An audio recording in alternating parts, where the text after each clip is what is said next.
Welcome back, physics fans. Here we go. We're on the second part of lesson 3, drawing the free body diagrams. This is going to go fast, so hang on, grab on. So let's just do some highlighting here. Free body diagrams are diagrams that show the relative magnitude and direction, so it's more important is the direction of all forces acting upon an object. Okay, a free body diagram is a special example of a vector diagram. These diagrams will be used throughout the study of physics, and it's true. You're learning it now and you're going to use it often. Now here it's trying to emphasize that the size of the arrows reflect the magnitude of the forces. I'm not so big on that, okay? I won't be looking at this. I won't be looking at that, the size of the arrow. But the direction is very important. Okay, very, very, very important.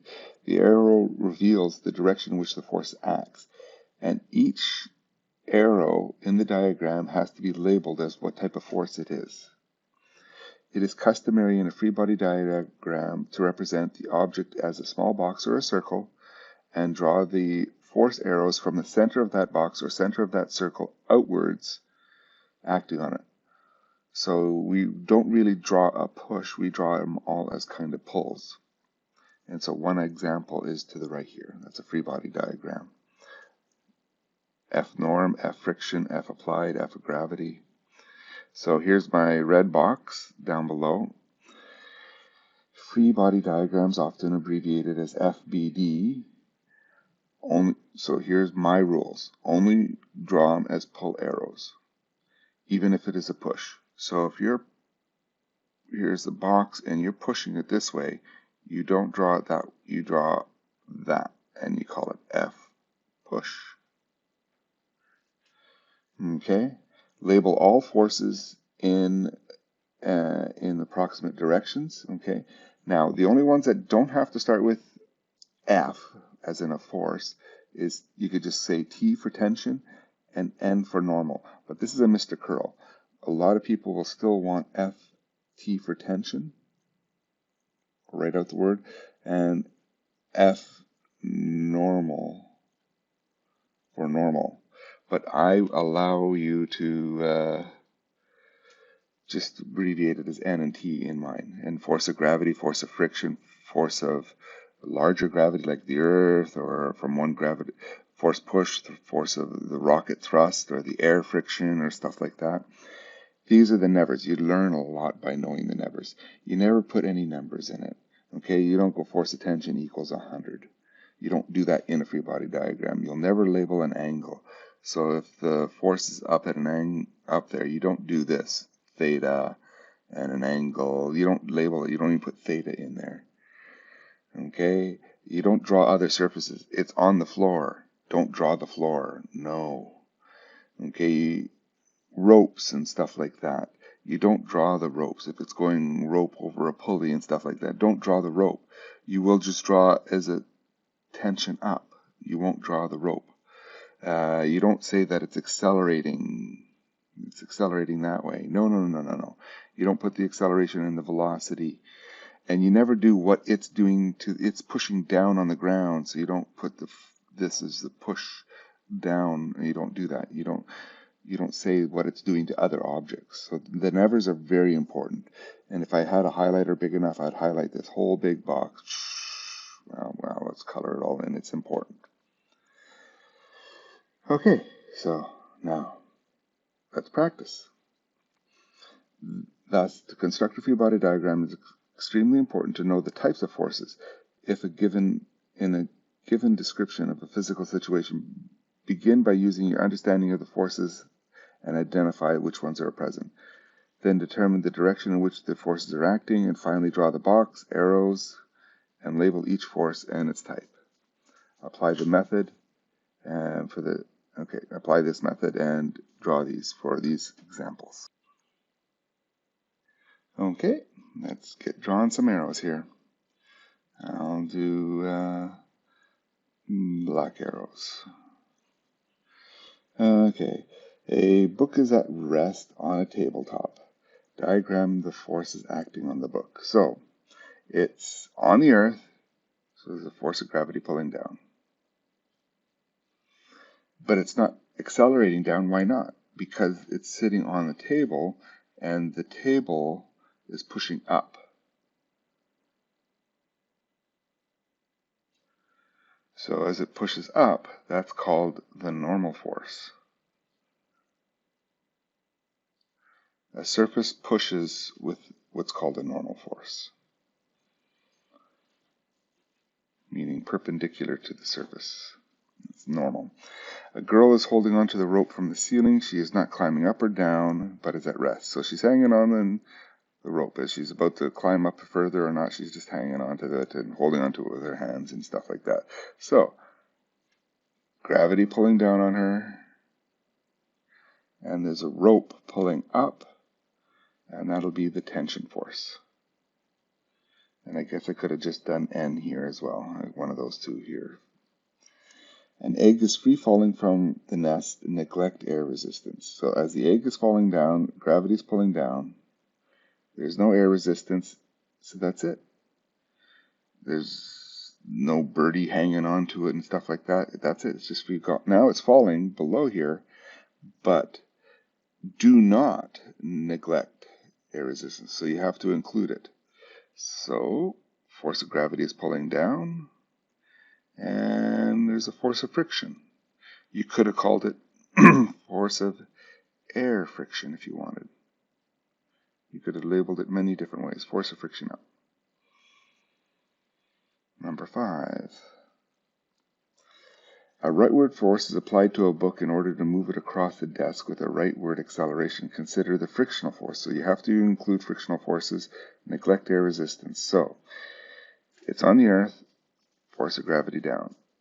It's on a table, so there's a normal force up.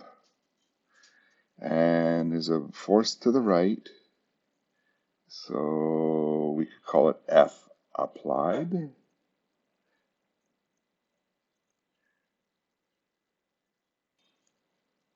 If it was a pull force, we could probably say F pull, if anything like that. And there's friction. Friction resists it. So,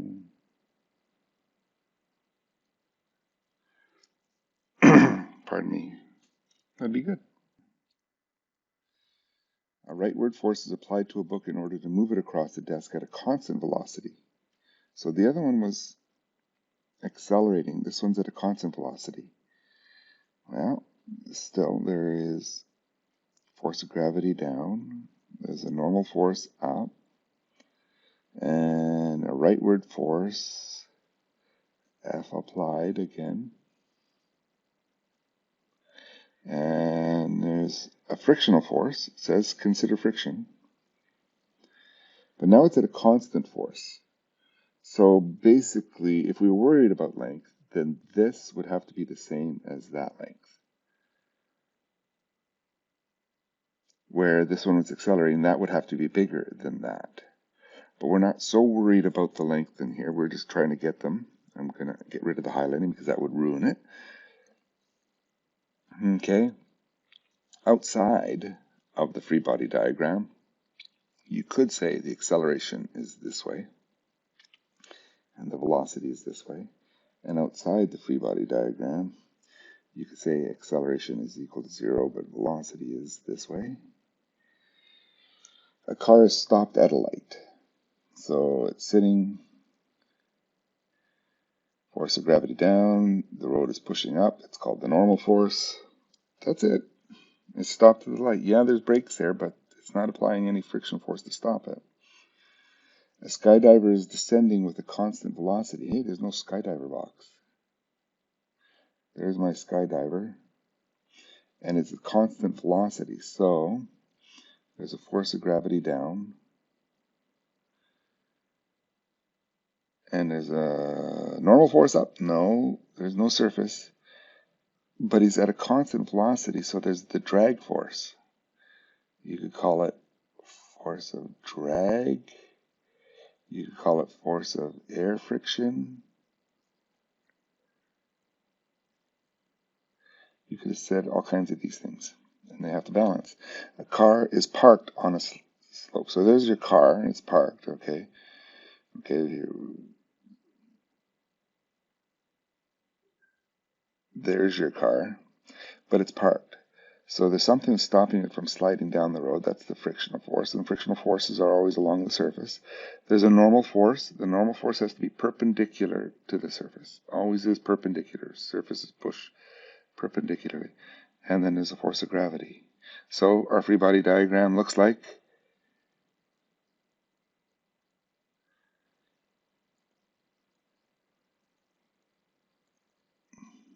that's it. Don't label the angle, don't show the surface, and anything like that. Okay. And notice the cheat there. The box is turned a little bit to say that it's kind of like on a surface. That's the only cheat. A hot air balloon is accelerating upward, so there's a force of gravity down, and then there's the lift force of the balloon, and then obviously it's going up. A car is coasting to the right and slowing down. So it's sitting on the surface, normal's up, force of gravity down, and they balance. Okay. It's coasting to the right. So the velocity is this way, but it's slowing down, so the acceleration is this way. That's outside my free body diagram. So there has to be a force of friction. Could be a drag force, maybe the air force. It's slowing it down. Okay. That's how you do them. Now, your turn. Lots of them to try. Some of them that are fun. Let's take a look at this one. Two different surfaces. So there's it wants to slide down this way, and it wants to slide down that way.